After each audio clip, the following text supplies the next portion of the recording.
Some of the tools that I use for identifying fungi, of course, are the hand lens. It's a 10 power loop that I use, and also a knife. It's very important for cutting the fungi off of the wood.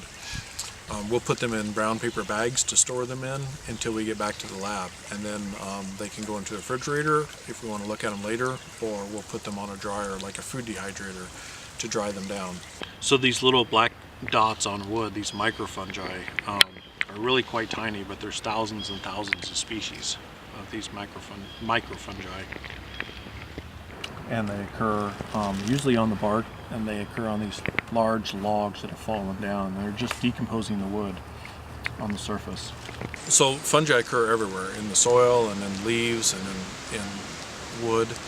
And some of the specific applications of what I use my research for, from going out and collecting a lot of fungi and getting the fungal biodiversity, is we come back to the lab and we actually germinate these fungi and grow them in culture.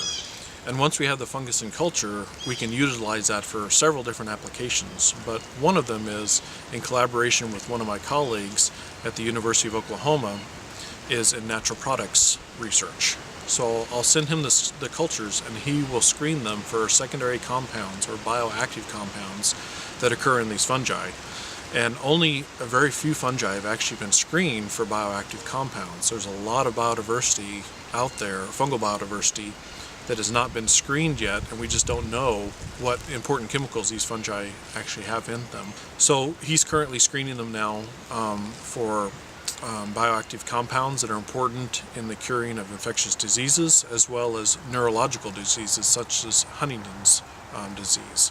So from the bioactive compounds that we're screening, we have a very low hit rate. It's somewhere around 1 to 3% of actually important chemicals that we find from these fungi. So it takes a lot of searching, a lot of research to find these, but what we're hoping to find is these specific chemicals that will act within the brain and help suppress Huntington's disease, or maybe cure it altogether. This is the important part of collaborative research. You don't have to know all of those parts. We have experts that know those other things, and I'm just the natural products person that's actually going out and finding the fungi to begin this research, to start the foundation of this.